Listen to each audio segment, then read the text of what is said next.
चलो भाई इसको स्टार्ट करते हैं। ये हो गया शेयर स्क्रीन और ये हो गया स्टार्ट। चला लो पंखा यार, पीछे जाके उठ के आ जा अपने अब जो वाला इस तरफ इनके ऊपर वाला चला दो भाई। चलो बच्चों आ जाओ। अच्छा जी, हम लोगों ने फ्री वेक्टर तक कर लिया था और वालेकुम अस्सलाम। चलो बेटा ये तो हो गया काम।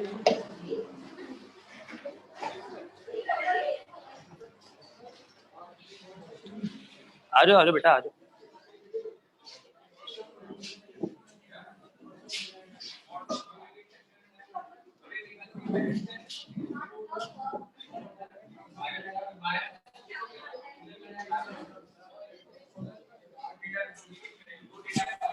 हाँ भाई यहाँ सुनो, उसको बोला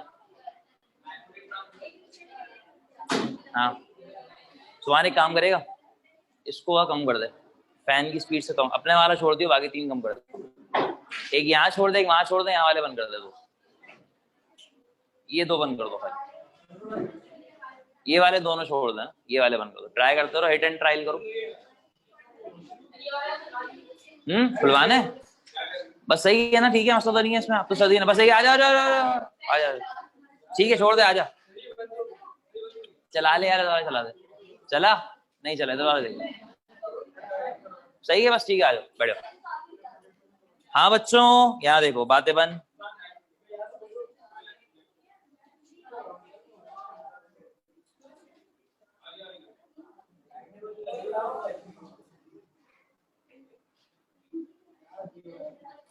चले जी यहाँ देखिए, आजा भाई, छोड़ दे, आजा छोड़ दे, आजा। चल गया ना? चला छोड़ दे, आजा। बस अब रहने दे, मत छेड़। एक बार छेड़ देता ना मसला करता है। हाँ भाई अब बातें बंद होंगी जरा। चलें जी, नाम पढ़ें, क्या लिखा है बच्चों? Position vector. ठीक है चलो ये जरा बातें बंद हो जाए। अब्दुल्ला बातें बंद कर। हाँ जी अलग अलग बिठाऊंगा वहां। अच्छा जी, पोजीशन वेक्टर क्या होता है बच्चों? ये देखो 3 वेक्टर्स पढ़ा चुका हूं। पहला कौन सा था? Negative, magnitude same, direction opposite. दूसरा कौन सा था? नल, मैग्नीट्यूड ही 0। तीसरा कौन सा था? Free vector. फ्री वेक्टर एक ऐसा वेक्टर था जो अपनी डायरेक्शन में कैसे मूव कर सकता है बच्चों? पैरेलल मूव कर सकता है। सही है भाई। अब हम पढ़ने जा रहे हैं बच्चों, क्या हमारे पास? हमारा पोजीशन वेक्टर।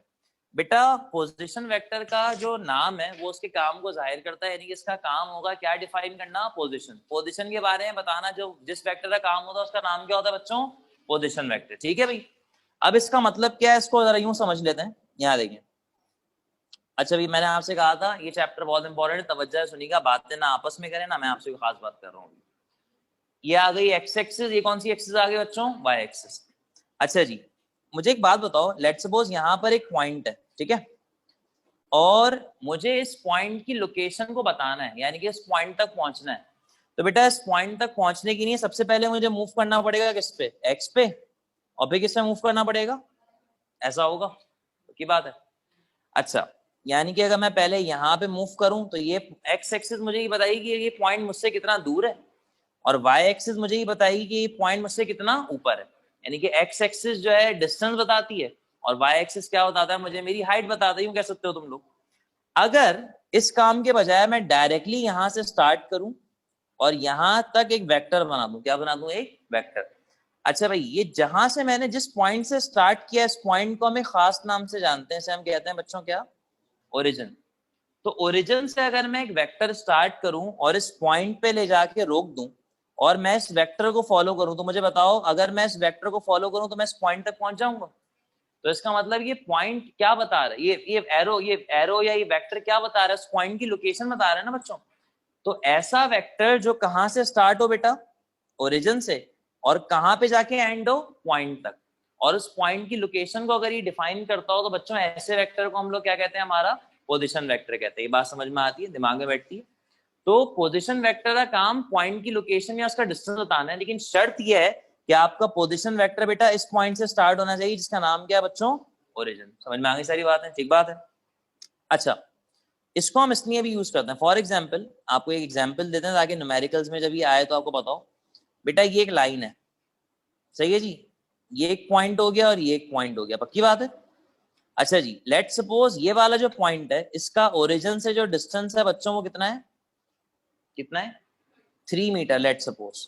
इसको रिप्रेजेंट करने के लिए एक पोजीशन वेक्टर बना दिया मैंने, और पोजीशन वेक्टर कहां से स्टार्ट हो रहा है बेटा, ओरिजिन से, सही है। अच्छा, अभी जो दूसरा पॉइंट है, जब इसका पोजीशन वेक्टर बनाया तो पता चला इसका जो डिस्टेंस है ओरिजिन से वो कितने मीटर पे है।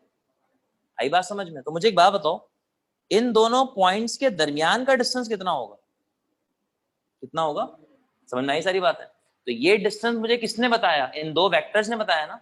और ये दोनों के दोनों वेक्टर बच्चों कहां से स्टार्ट हो रहे हैं, ओरिजिन से।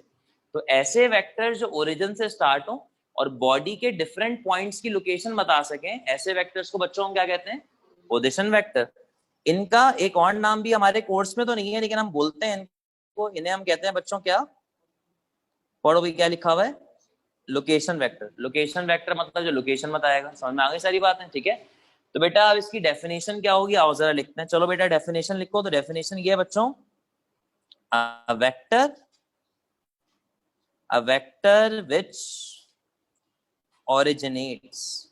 ओरिजिनेट्स का मतलब स्टार्ट होना, a vector which originates from the origin and used to locate a point in a plane or space is called position vector, ठीक है बेटा। अच्छा भैया देखो, इस डेफिनेशन में 2-3 इंपॉर्टेंट पॉइंट्स हैं, और वो इंपॉर्टेंट पॉइंट्स क्या हैं बच्चों, कोई भी ऐसा वेक्टर जो कहां से स्टार्ट हो, ओरिजिन से, और पॉइंट को लोकेट कर दे किस पर, प्लेन पर और स्पेस पर, उसे हम क्या कहते हैं, हमारा पोजीशन वेक्टर कहते हैं। समझ में आई सारी बात है। अच्छा, अब उसूली तौर पे एक बात पता होनी चाहिए, लेकिन शायद ही किसी को पता हो, या हो सकता है लोगों को याद हो, प्लेन और स्पेस का फर्क। बच्चों ये देखो, ये है एक्स एक्सिस और ये क्या है बेटा आपकी वाई एक्सिस। यहां पर अगर कोई पॉइंट बनेगा तो उसकी कितनी वैल्यूज होंगी, एक एक्स की वैल्यू होगी और किसकी वैल्यू होगी, दूसरी वाई की। क्या मैं इस पॉइंट को 2 डायमेंशनल कह सकता हूँ, 2D कह सकता हूँ ना। तो ऐसा पॉइंट जो दो एक्सिस के दरमियान बने, 2D के दरमियान बने, बच्चों हम कहते हैं कि वो किसके दरमियान बना हुआ है, किसमें बना हुआ है, प्लेन में। लेकिन बेटा कोई ऐसा पॉइंट जो ऐसे बने, एक्स वाई और जेड पे। अब मुझे बताओ, अगर मैं अब यहाँ पे कोई पॉइंट बनाता हूँ तो बच्चों मुझे बताओ इसकी कितनी वैल्यूज होंगी, एक एक्स की होगी, एक वाई की होगी और दूसरी किसकी होगी, जेड की। समझ में आया? तो अब ये पॉइंट 2D में बना है 3D में, तो उसको आप क्या बोलोगे, स्पेस। जो बच्चे मैट्रिक वाले हैं उनमें भी जब मैंने पढ़ाया था तो मैंने इसको बताया था थोड़ा सा, यहाँ पर भी वही चीज आ रही है। तो जब कोई पॉइंट प्लेन में बनता है तो वो 2D होता है, लेकिन जब वो स्पेस में बनता है तो कितने डी होता है, 3D। तो आपको ये जो बोर्ड नजर आ रहा है, इस बोर्ड की एक लेंथ है, एक हाइट है, तो ये क्या है, 2D। सिनेमा में जब आप मूवी देखते हैं तो वो क्या होती है, 2D। लेकिन जब आप पोलराइड्स पहनते हैं, ग्लासेस पहनते हैं, तो आपको लगता है ना कि तीसरी डायमेंशन ऐड हो गई है, यानी कि आपको लगता है कि स्क्रीन से कोई चीज निकल कर आपकी तरफ आ रही है, तो वो जो डायमेंशन होती है वो क्या कहलाती है, आपकी 3D। तो बेटा हम जिस दुनिया में रहते हैं, हम किस में रहते हैं, प्लेन में या स्पेस में, हम स्पेस में रहते हैं। हम एक्स पर ही मूव कर सकते हैं, वाई पर ही मूव कर सकते हैं और जेड पर ही मूव कर सकते हैं, लेकिन हमें जो चीज दिखती है वो किस में दिखती है, प्लेन में दिखती है। समझ में आई सारी बात है। तो 3 डायमेंशनल चीजें स्पेस कहलाती हैं, 2 डायमेंशनल चीजें प्लेन कहलाती है। याद रहेंगी सारी बातें, ठीक है भाई। चलो भाई कॉपी करो, शाबाश। तो ये चीज इस तरीके से जो है अपना काम करती है, ठीक है बच्चों।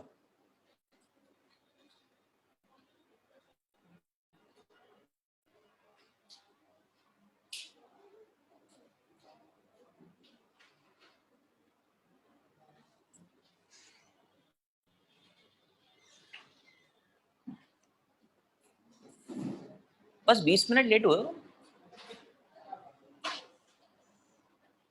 इतनी बार गए टाइम पे आ, टाइम पे आ, नहीं लेट क्यों हुआ। चलो भाई आगे चलूं, हो गया ना कॉपी, जल्दी जल्दी करो।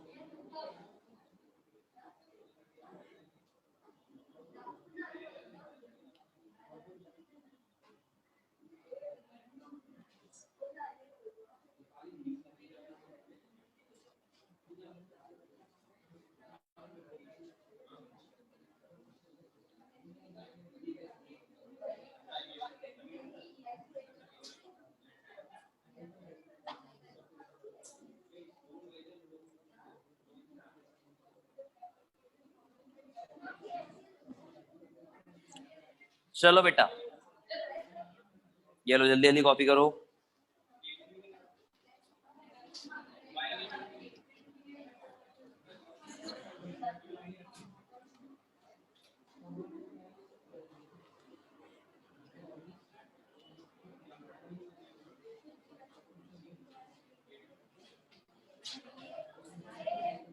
हाँ भाई कॉपी हो गया। चलो अब आ जाओ किस पे, यूनिट वेक्टर। ये है इंपॉर्टेंट चीज, मतलब वो चारों जो थे वो भी इंपॉर्टेंट थे, लेकिन इसको बहुत तरीके से पढ़िए क्योंकि इसका फौरन ही अभी क्या आएगा, न्यूमेरिकल आएगा, और इसका यूज अभी आगे तक चलता रहेगा। मल्टीप्लीकेशन में इसका बहुत यूज है, फिर वहां पे भूल जाएंगे, फिर मसला आएगा ये। चलो भाई अब देखो ये एक्स एक्सिस है, ये वाई एक्सिस है बच्चों। यहां पर मैंने एक वेक्टर बना दिया और इस वेक्टर को मैंने नाम दे दिया किसका, ए का, और इसकी जो लेंथ है बच्चों वो कितनी है, 5 मीटर। मसला तो नहीं है इसमें कोई। अच्छा भाई एक्स एक्सिस को मैं कह सकता हूँ ईस्ट, और वाई एक्सिस को मैं क्या कह सकता हूँ, तो बेटा नॉर्थ बोलेंगे ना, वेस्ट क्यों बोलेंगे। और ये जो वेक्टर ए है ये नॉर्थ और ईस्ट के बीच में, तो उसकी डायरेक्शन क्या होगी, बता चुके थे, इसमें हम बात कर चुके थे। ठीक है जी, अब सुनिएगा मैं क्या कह रहा हूँ बच्चों। अगर इस वेक्टर के मैं 5 टुकड़े कर दूं, पहला, दूसरा, तीसरा, चौथा, और ये कितना हो गया, 5वां। इन पांचों को अगर मैं ऐड करूं तो ये पूरा वेक्टर वापस मिल जाएगा मुझे, एज इट इज होगा। अच्छा जी, अब मैं करता क्या हूं, मैं इसमें से एक टुकड़े को उठाकर पैरेलली मूव कराया था। ये देखो मैंने इसको उठाया और पैरेलली यहाँ पे मूव करवा दिया, और पैरेलली मूव करवा के यहाँ पे बना दिया। समझ में आई बात। अब मुझे एक बात बताओ, क्या हुआ, क्या हुआ, दोबारा बनाऊं, अब सही। हाँ भाई ये मैंने एक छोटा सा पीस उठाया, मतलब ये वाला, ये देखो ये मैंने एक पीस उठाया और इस पीस को उठाकर पैरेलली मूव करा के यहाँ पे ले आया। आई बात समझ में। अब एक डेफिनेशन याद हो तुम सबकी कॉपीज में होनी चाहिए, कोई ऐसा वेक्टर जो अपनी जगह के पैरेलली मूव कर सके, उसका मैंने नाम सिखाया तुम लोगों को। गुड, क्या नाम था उसका, फ्री वेक्टर। तो असल में ये जो वेक्टर यहाँ पे उड़ के यहाँ चला गया है, इसकी जगह और इसकी जगह बिल्कुल सेम है ना, डायरेक्शन सेम है ना, तो असल में ये कौन सा वेक्टर है, फ्री वेक्टर। फ्री वेक्टर का काम किया इसने, सही है भाई। चले जी ये तो हो गया। अब एक बात बताएं बच्चों, ये जो वेक्टर मैंने उठा के यहाँ पे बनाया है, ये पूरे वेक्टर का 5वां हिस्सा है, तो उसका खुद का मैग्नीट्यूड क्या होगा। पूरा वेक्टर कितने का था, 5 का, 5 टुकड़े कर दिए मैंने, ये उसका एक टुकड़ा है, इसका खुद का मैग्नीट्यूड क्या होगा, 1। तो मैं कह सकता हूँ उसका मैग्नीट्यूड क्या है बच्चों, 1। अब बेटा आप देख सकते हैं ये वेक्टर नॉर्थ ईस्ट में है, ये भी तो इसके पैरेलल ही है ना, तो इस वाले वेक्टर की डायरेक्शन भी क्या होगी, नॉर्थ ईस्ट। पैरेलल यानी कि नॉर्थ ईस्ट होगी। समझ में आई सारी बातें।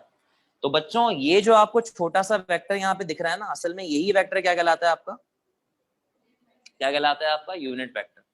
अब इसका मतलब क्या हुआ, यूनिट वेक्टर एक ऐसा वेक्टर होता है जिसका मैग्नीट्यूड क्या होता है, 1, और जिसकी डायरेक्शन ओरिजिनल वेक्टर जैसी होती है। ओरिजिनल वेक्टर कौन सा बना हुआ है, ए बना हुआ है ना, उसकी डायरेक्शन क्या है, नॉर्थ ईस्ट, और ये मैंने छोटा सा जो वेक्टर बनाया है इसकी डायरेक्शन भी क्या है, नॉर्थ ईस्ट। तो ऐसा वेक्टर जिसका खुद का मैग्नीट्यूड क्या हो, 1, और जिसकी डायरेक्शन ओरिजिनल जैसी हो, दोबारा से बोल रहा हूँ ओरिजिनल जैसी हो, ऐसे वेक्टर को क्या कहते हैं, यूनिट वेक्टर। समझ में आ गया, याद हो गया। अब मसला ये है सर इसका फायदा, नेगेटिव वेक्टर का फायदा ये था वो अपोजिट डायरेक्शन के बारे में बताता था, नल वेक्टर का फायदा ये था वो जीरो होने वाले वेक्टर को बताता था, पैरेलल का फायदा ये था वो पैरेलली मूव करवा सकता था, पोजीशन वेक्टर जब भी बताया उसका फायदा क्या था, वो लोकेशन को डिफाइन करता था। तो इसका भी तो कोई काम होगा ना, इसका काम होता है ओरिजिनल वेक्टर की डायरेक्शन को बताना। क्या बताना, ओरिजिनल वेक्टर की डायरेक्शन को बताना। तो मैं यहाँ पे लिख देता हूं ताकि आपको ये बात याद रहे बच्चों, it is used to determine the direction. बेटा जब भी किसी वेक्टर की डायरेक्शन को पता लगाना हो बच्चों, उसकी डायरेक्शन का पता लगाने के लिए हम जो वेक्टर बनाते हैं उसका नाम क्या होता है बच्चे, यूनिट वेक्टर होता है। समझ में आई सारी बातें।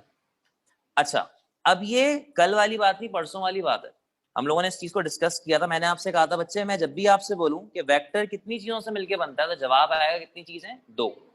पहला क्या था उसका मैग्नीट्यूड, दूसरी क्या थी, डायरेक्शन। ऐसी लिख के दिखाई थी। तो बेटा असल में ये जो सिंबल था ना म्यू का, जो कि किसको रिप्रेजेंट कर रहा था, डायरेक्शन को, असल में यही सिंबल जो डायरेक्शन को रिप्रेजेंट करता है कुछ और नहीं होता बल्कि क्या होता है आपका, क्या होता है बच्चे, आपका यूनिट वेक्टर। समझ में आई सारी बात है। तो ये जो मैंने यू आपको दिखाया था ना, असल में ये यू ही क्या था आपका, यूनिट वेक्टर का। तो यूनिट वेक्टर का काम समझ में आ गया। यूनिट वेक्टर किसको लोकेट करता है, डायरेक्शन को। किसको लोकेट करता है, डायरेक्शन को। उठता है कि सर इसका मैग्नीट्यूड 1 ही क्यों है, 1 के अलावा भी तो कुछ हो सकता था। अगर मैं इसका मैग्नीट्यूड 0 कर दूं तो बच्चों ये यूनिट वेक्टर है, इसका मैग्नीट्यूड 0 है। बेटा 0 जब किसी नंबर से मल्टीप्लाई होगा पूरा क्या हो जाएगा वो, तो ये वेक्टर अगर पूरा 0 हो गया तो ये यूनिट वेक्टर रहा, नल वेक्टर बन गया, फायदा थोड़ी हुआ से कुछ। अगर मैं इसका मैग्नीट्यूड 2 कर दूं तो बच्चों जब ये 2 इससे मल्टीप्लाई होगा, ये a कितना है यहाँ पे 5 है ना, 5 को अगर मैं 2 से मल्टीप्लाई करूं तो आंसर कितना आएगा, 5 को 2 से मल्टीप्लाई करूं तो आंसर कितना आएगा 10। तो जब 10 आंसर आएगा तो ये वेक्टर असल में है कितने का, 5 का, आंसर आ रहा है 10, तो ये वेक्टर का असल मैग्नीट्यूड है गलत मैग्नीट्यूड है, तो इसका मतलब मसला हो रहा है ना कुछ ना कुछ। तो यूनिट वेक्टर के साथ हमने ऐसा नंबर लगा दिया जिसको मल्टीप्लाई और डिवाइड करने से दूसरे पे कोई इफेक्ट नहीं पड़ रहा, और वो नंबर क्या है बच्चों, तभी इस वेक्टर को क्या कहते हैं, यूनिट वेक्टर कहते हैं। तो कोई ऐसा वेक्टर जिसका खुद का मैग्नीट्यूड क्या हो 1 और जिसका काम हो वेक्टर की क्या बताना, डायरेक्शन, बच्चों ऐसा वेक्टर क्या कहलाता है। कोई परेशानी तो नहीं है इसमें। अब देखो तुम लोगों को ये फॉर्मूला समझ में आ गया है ना बेटा। अब मैं इसमें से इस यूनिट वेक्टर को सेपरेट करता हूं, तो ये जो चीज है ये मल्टीप्लाई हो जाए क्या हो जाएगी, तो ये वेक्टर मुझे कुछ यूं दिखेगा, unit vector is equals to vector A divide by, ये क्या लिखा है वेक्टर ए या उसका मैग्नीट्यूड। तो बच्चों इसी को अगर मैं अल्फाजों में एक्सप्लेन कर दूं, यानी कि a vector divided, a vector divided by its magnitude, a vector divided by its magnitude is called, कौन सा वेक्टर बच्चों, is called unit vector। ठीक है बेटा। तो जब भी आप किसी वेक्टर को उसके मैग्नीट्यूड से डिवाइड करोगे बच्चों आपका जो आंसर आएगा वो 1 होगा और उसकी डायरेक्शन ओरिजिनल जैसी होगी और उसी आंसर को क्या बोला जाएगा, यूनिट वेक्टर। समझ में आई बात, तो परेशानी तो नहीं। आओ एक एग्जाम्पल देते हैं ताकि बात बिल्कुल क्लियर हो जाए, देखते जाइएगा। ये फोर्स है, फोर्स हम बहुत पढ़ के आ चुके हैं। ये है फोर्स का वेक्टर 20 न्यूटन किसकी तरफ, पढ़ो भाई 20 न्यूटन किसकी तरफ। मैंने आपसे कहा कि इसका क्या निकालो, बोलो यूनिट वेक्टर। अब यूनिट वेक्टर का फॉर्मूला क्या होता है, वेक्टर को डिवाइड कर दो किससे, उसके, चलो भाई वेक्टर क्या लिखा हुआ है 20 न्यूटन वेस्ट डिवाइड बाय इस वेक्टर का मैग्नीट्यूड क्या है, ये जो वेक्टर लिखा है 20 न्यूटन वेस्ट इसका मैग्नीट्यूड क्या है, नहीं ना, ये फोर्स का जो वेक्टर लिखा हुआ है इसका मैग्नीट्यूड क्या है, मैग्नीट्यूड क्या होता है, नंबर होता है ना। तो 20 न्यूटन वेस्ट में नंबर क्या है 20, तो मैग्नीट्यूड कितना हो गया 20। आई बात समझ में, 20 से 20 क्या हो गया, आंसर क्या आया 1 न्यूटन वेस्ट। तो मुझे बताओ ऐसा वेक्टर जिसका मैग्नीट्यूड क्या हो 1 और डायरेक्शन उसकी कैसी है, ओरिजिनल जैसी है उससे अलग है। तो ये जो वेक्टर आपको दिख रहा है ये कौन सा वेक्टर है, यूनिट वेक्टर है। समझ में आई बात। तो बच्चों ऐसा वेक्टर जिसका नंबर सेम हो और डायरेक्शन ओरिजिनल जैसी हो, क्यों, क्योंकि इसका काम ही डायरेक्शन बताना है। तो बेटा ऐसे वेक्टर को हम क्या कहते हैं बच्चों, यूनिट वेक्टर। समझ में आ गई सारी बात है, क्लियर हो गया सब कुछ, ठीक है। चलो भाई शाबाश, कॉपी करो फटाफट। तो ये चीज बहुत इंपॉर्टेंट है कि यूनिट वेक्टर असल में आपकी डायरेक्शन के लिए यूज किया जाता है और वो डायरेक्शन को अच्छी तरीके से एक्सप्लेन कर देता है, ठीक है।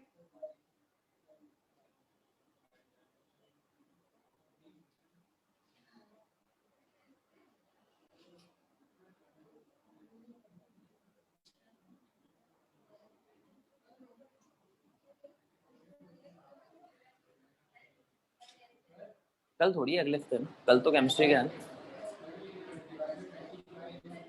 मैग्नीट्यूड था ना, तो 20 न्यूटन वेस्ट, देखो वेस्ट तो डायरेक्शन है, न्यूटन यूनिट है, तो 20 मैग्नीट्यूड होगा, सही है।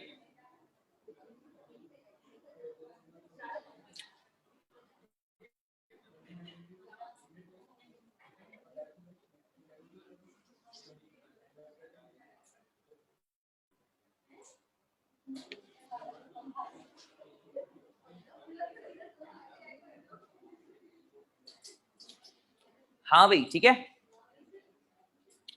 चलो बेटा जरा यहाँ पे तवज्जो दो, यहाँ तो समझ में आ गया ना। अभी ये चल रहा है टॉपिक, अभी इसका न्यूमेरिकल कराना है मुझे। अच्छा जी अब जरा इसको देखें, ये क्या बने हुए हैं, प्लेन है स्पेस है, 3 डायमेंशन है, 3 एक्सिस है। ये 3 एक्सिस क्यों यूज की जाती है, डायरेक्शन बताने के लिए, एक्स की डायरेक्शन, वाई की डायरेक्शन और जेड की डायरेक्शन, है ना। अब देखो X axis Y axis direction बताने के लिए यूज की जाती हैं, तो इनकी डायरेक्शन बताने का आसान सा तरीका ये, मैं इनके लिए भी क्या बना दूं, एक यूनिट वेक्टर। क्या बना दूं, एक यूनिट वेक्टर। तो बेटा एक्स एक्सिस की डायरेक्शन बताने के लिए जो यूनिट वेक्टर होता है उसका नाम होता है, बड़ो बच्चों नाम क्या होता है, आई। क्या नाम होता है इसका, आई। ये कैप तो उसका डायरेक्शन का सिंबल है ना यूनिट वेक्टर का। वाई एक्सिस पर जो यूनिट वेक्टर होता है उसकी डायरेक्शन बताने की उसका नाम क्या होता है, जे। और जेड एक्सिस पर जो यूनिट वेक्टर होता है उसकी डायरेक्शन बताने की उसका नाम क्या होता है, के। तो एक्स वाई जेड की जगह पे अब यूनिट वेक्टर्स ने ले ली, और उनके यूनिट वेक्टर्स के नाम क्या है, एक्स के लिए आई, वाई के लिए जे, और जेड के लिए। अब देखो इसको समझना और लिखना कितना आसान हो गया, यहां देखना, ये लिख लिया होगा तुम लोगों ने मेरे ख्याल से, है ना। अगर मैं तुम्हारे सामने एक वेक्टर लिखूं, जैसे वो वेक्टर है 2i प्लस 3j, तो अगर मैं तुम्हारे सामने ये एक्स एक्सिस और वाई एक्सिस बना दूं, तो मुझे बताओ तुम इस वेक्टर को पढ़ के इसकी लोकेशन का अंदाजा लगा सकते हो ना। 2i इसका मतलब इसने i पर कितने डिस्टेंस कवर किया है, 2, 1 2। 3j इसका मतलब इसने y पर कितना डिस्टेंस कवर किया है, 3, 1 2 3। तो बच्चों ये है 3, ये है 2, ये वो वेक्टर होगा। आई बात समझ में। तो इस i और j ने आपको वेक्टर बनाना सिखा दिया, समझ। अब इसी तरीके से अगर, अच्छा एक बात बताओ, ये जो वेक्टर है ये 3D वेक्टर है 2D वेक्टर है, 2D। ये स्पेस में बना हुआ है, प्लेन में, सही है ना, क्लियर बात है। इसी तरीके से अगर मैं एक वेक्टर ये बना दूं 2i plus 3j plus k, सही बात है। अब पहले तो एक बात बताओ, ये वेक्टर 2D है या 3D, 3D, क्योंकि इसमें i भी है, j भी है और k भी है। चलो भैया कितनी एक्सिस बनेंगी, 3 एक्सिस बनेंगी। अच्छा जी, x पर इसने मूव किया कितने मीटर, 2, y पर कितना किया और z पर कितना किया। अब मसला ये, इसको मैं समझा सकता हूं लेकिन बोर्ड पर बना नहीं सकता, क्यों, क्योंकि 3D वेक्टर्स को बोर्ड पे बनाना पॉसिबल नहीं है। इसके लिए आपको कोई कंप्यूटर जनरेटेड इमेज देखनी पड़ेगी, यानी कंप्यूटर में कोई 3D डायग्राम आ जाए तो सही है, बोर्ड पे आप इसको बना नहीं सकते। लेकिन फिर भी अगर हम इसको बनाने की कोशिश करें तो ये कैसा होगा, ये x पर इतना फैला हुआ होगा, y पर ये इतना ऊंचा होगा, यानी कि ये x पे इस तरह जाएगा, y पे ऊपर जाएगा, और z पे कहाँ आ जाएगा, बाहर की तरफ निकलेगा।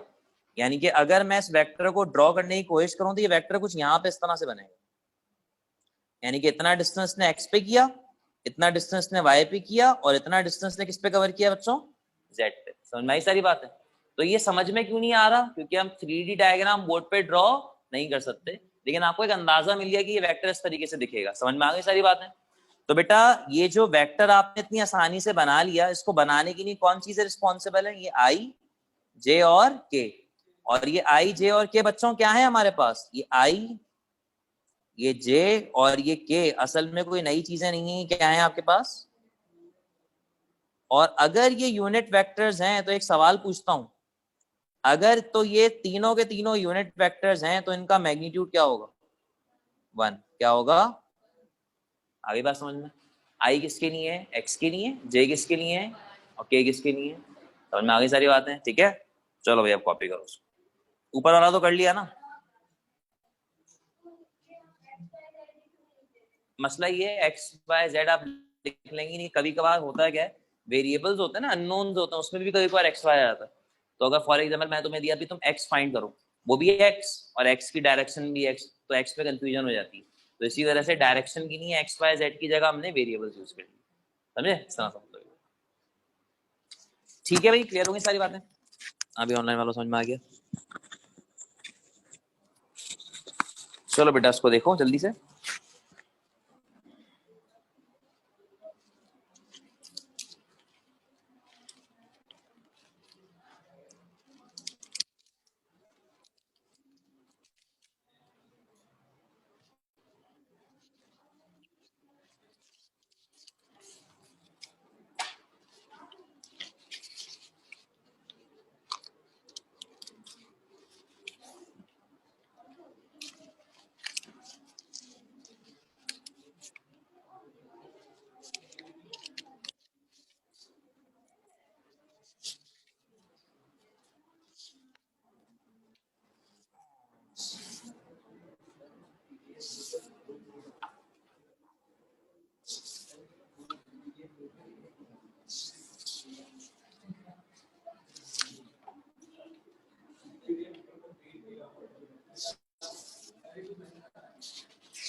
हाँ बच्चों, कॉपी हो गया? चलो ये पेपर्स आ गए तुम लोगों के, अब ये मैं क्लास के बाद बांटूंगा। आ गया ना विजिबल? नहीं, सही सेकंड को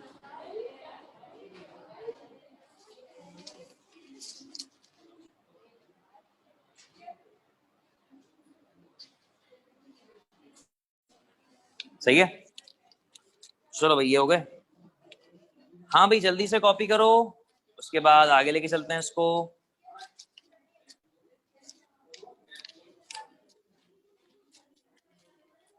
लाइबा ये रख लो, क्लास के बाद डिस्ट्रीब्यूट कर देना इसको, अभी रख लो अपने पास। चलो बेटा, सर पीडीएफ ग्रुप पे भेज दीजिए। हाँ बेटा ठीक है। हाँ जी आगे चलें, कॉपी करें इसको, और जिन्होंने कॉपी कर लिया है वो ये क्वेश्चन लिखना शुरू करें। ये जो न्यूमेरिकल है, ये वाला जो न्यूमेरिकल है, ये as it is section B में आता है, कोई मुश्किल नहीं है, सिर्फ नंबर्स बदलेंगे, काम एग्जैक्टली सेम है। और ये वाला काम चैप्टर के एंड में दोबारा से यूज होगा, तो उसको ढंग से एक मरतबा सीख लो ताकि बार बार फिर रिवाइज ना करना पड़े। ये तो समझ में आ गया ना? ठीक है। अच्छा जी, तो आपका सवाल ये है, फाइंड अ यूनिट वेक्टर। अच्छा बच्चों, यूनिट वेक्टर ओरिजिनल वेक्टर के परपेंडिकुलर होता है, एंटी पैरेलल होता है या पैरेलल होता है? पैरेलल होता है। तो सवाल में ये पूछते हैं, find a unit vector parallel to a is equals to 2i plus 3j minus 6k। बच्चों ये एक वेक्टर है और इसके पैरेलल आपको क्या निकालना है? यूनिट वेक्टर निकालना है। अब कैसे निकालेंगे देख लेंगे, पहले कॉपी कर लीजिए इसको जल्दी से। कहां पे बेटा? 2i plus 3j minus 6k। ठीक है, 2i plus 3j minus का 6k।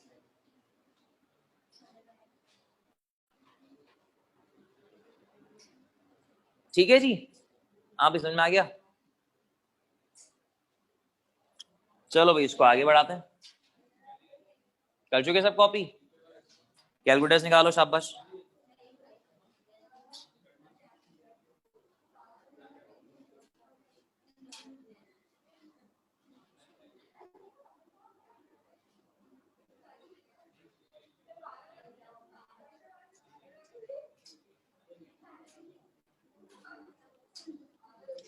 हाँ भाई यहाँ सुनो,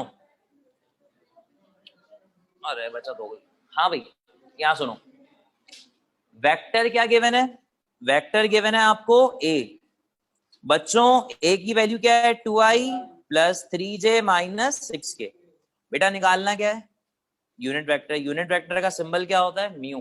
अच्छा इसके ऊपर ही कैप लगाना, बर्थडे कैप लगाना बहुत जरूरी है, फायदा नहीं, नंबर ही नहीं मिलेगा। हाँ ठीक है भाई, क्लियर है? अच्छा जी, आपको मैंने फॉर्मूला क्या सिखाया था? वेक्टर को डिवाइड कर दो किससे? उसके। अच्छा ये काम तुम्हें अब सीखना है। तुम लोगों को मैंने वेक्टर बनाना सिखा दिया, वेक्टर लिखना सिखा दिया, समझना सिखा दिया, उसका मैग्नीट्यूड निकालना नहीं सिखाया। मैग्नीट्यूड अभी मैं निकलवाऊंगा, आसान है, जो याद करवा दूंगा जुमला। अब वो ऐसा क्यों हुआ इसके लिए आपको एक दो क्लासेस रुकना पड़ेगा, जब एडिशन ऑफ वेक्टर आएगा वहां पे आपको समझ में आएगा ऐसा क्यों करते थे हम लोग। चलो बेटे, तो ये है फॉर्मूला कि ये है वेक्टर और ये क्या है बच्चों? उसका मैग्नीट्यूड। चलो भाई वैल्यूज पुट करो। क्या आ गया? थर्ड आएगा, स्मॉल मसला। हाँ भाई वेक्टर क्या लिखा है? वेक्टर पढ़ो, 2i plus 3j minus 6k। Vector आ गया, डिवाइड बाय किसका? मैग्नीट्यूड। अब जुमला सुनो, इसको याद करो, ऐसा क्यों हो रहा है ये कुछ दिनों में पता चलेगा आपको, अभी तो खैर उसको याद करें। जब भी वेक्टर का मैग्नीट्यूड निकालना और वेक्टर के अंदर क्या मौजूद हो? i, j और k। भाई अभी आपने ये काम थोड़ी देर पहले भी किया था, मैंने आपसे इस वेक्टर का मैग्नीट्यूड निकाला था और आपने फौरन जवाब दिया था मुझे किसका? 20, क्योंकि इसके अंदर i, j के मौजूद है। एक नंबर गिवन था, उस नंबर को देख के आपने पता लगा लिया। लेकिन मसला ये है, यहाँ पे 3 नंबर्स हैं और तीनों के साथ अलग अलग डायरेक्शंस हैं, x, y और z। तो हमें ना इसका आंसर निकालने के लिए एक प्रोसेस है वो करनी पड़ती है, और प्रोसेस क्या है याद करें उसको। बच्चों जब भी किसी वेक्टर का मैग्नीट्यूड निकालना हो और उसके साथ आई जे के लगाओ, तो उसके सारे नंबर्स को स्क्वायर करके ऐड करो। क्या करो? स्क्वायर करके ऐड करो। जितने भी नंबर्स हैं आई जे के उसको स्क्वायर करके क्या कर लो, और जो आंसर है उसका क्या ले लो? रूट। क्या ले लो? दोबारा बोलो, स्क्वायर करके क्या कर लो? जो आंसर है क्या ले लो? स्क्वायर करके क्या कर लो? जो आंसर है क्या ले लो? आओ जरा देखते हैं। चलो भाई कितने नंबर्स हैं? 3। पहले क्या लिखूंगा? 2 का स्क्वायर प्लस फिर क्या लिखूंगा 3 का स्क्वायर प्लस, अब एक बात बताओ 6 का स्क्वायर या -6 का स्क्वायर? तो एक बात याद रखें, जब भी इस वाले काम के अंदर किसी नंबर के साथ माइनस आएगा तो माइनस को स्क्वायर के अंदर ले लेना। अक्सर लोग स्क्वायर नंबर का कर देते हैं, माइनस को बाहर छोड़ देते हैं, तो वो माइनस करा देता है और आपका आंसर क्या हो जाता है, गलत हो जाता है। तभी मैंने जानबूझ के एक नंबर माइनस वाला रखा है। तो बच्चों जब भी किसी नंबर के साथ माइनस हो वो माइनस स्क्वायर के अंदर आएगा, और माइनस का जब आप स्क्वायर करेंगे तो वो नंबर माइनस बचेगा या खराब हो जाएगा, खत्म हो जाएगा। ठीक है भाई, चलो भाई स्क्वायर करके ऐड कर लिया, अब क्या लेंगे इसका रूट, खत्म कहानी। ये लो 2i plus 3j minus 6k। बच्चों 2 का स्क्वायर 4, 3 का स्क्वायर माइनस का स्क्वायर गया, 6 का स्क्वायर 36। इसको जब ऐड करोगे तो मुझे याद पड़ रहा है ये होता है 49, चेक कर लेना। और 49 का रूट कितना होता है बेटा, तो ये आएगा 2i plus 3j minus 6k upon 7। बच्चों ये जो भी चीज आपके सामने आई है इसे हम क्या कहते हैं, यूनिट वेक्टर। ठीक बात है। अच्छा, अगर कोई बच्चा ये सवाल बुक से ऐसी प्रैक्टिस करना शुरू करे तो बुक वाले करते क्या है, इस 7 का एलसीएम ब्रेक कर देते। तो अगर मैं 7 का एलसीएम ब्रेक कर दूं तो ये कैसा दिखेगा, 2/7i plus 3/7j minus 6/7k। अब बेटा आप इसको इस तरीके से लिखें या इस तरीके से लिखें, कोई फर्क नहीं पड़ता, दोनों मेथड करेक्ट है आपकी। समझ में आई सारी बात है। तो एलसीएम बना के लिखें या ब्रेक करके लिखें, कोई डाउट नहीं होना चाहिए। ठीक है भाई, समझ में आ गया। बस ये है तरीका क्या निकालने का, यूनिट वेक्टर। चलो बेटा कॉपी करो।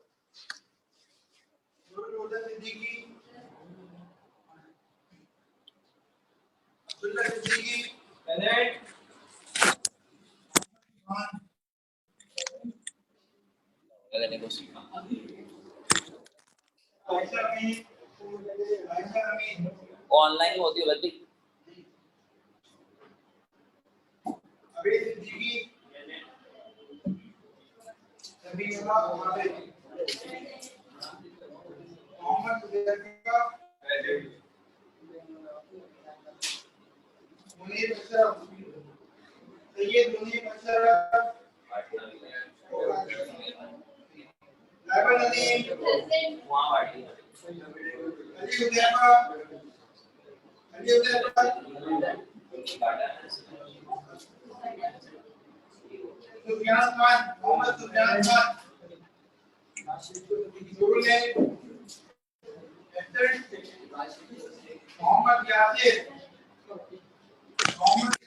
सभी जो कंप्यूटर वाले बच्चे हैं वो ऑनलाइन टेस्ट दे देगा, और वो आपको पता है पिक्चर के इसके पीडीएफ बना के देंगे। उनका पिछले वाला जो टेस्ट मैंने लिया था वो अब इसके जो मार्क्स पे कंपाइल करके इंशाल्लाह इस वीक में आपको ग्रुप पे ही सेंड कर दूंगा इंशाल्लाह। ठीक है, तो अभी ये अपने टाइम पे स्टार्ट करेंगे टेस्ट। हाँ वो 2 बच्चे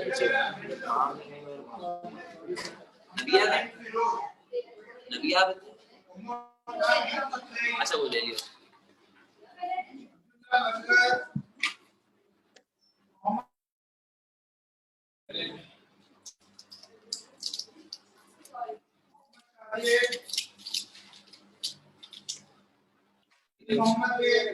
हाँ इधर ये बांट देना, मुझे बच्चे ना बताओ यहाँ पे। ठीक है, वैसे भी टेस्ट सुन लूंगा।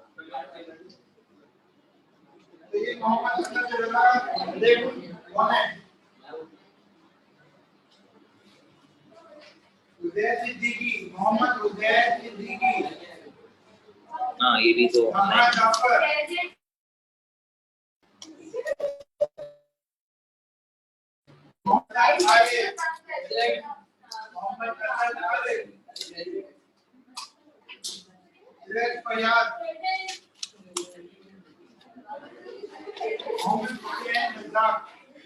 आज एब्सेंट ऑनलाइन एब्सेंट है।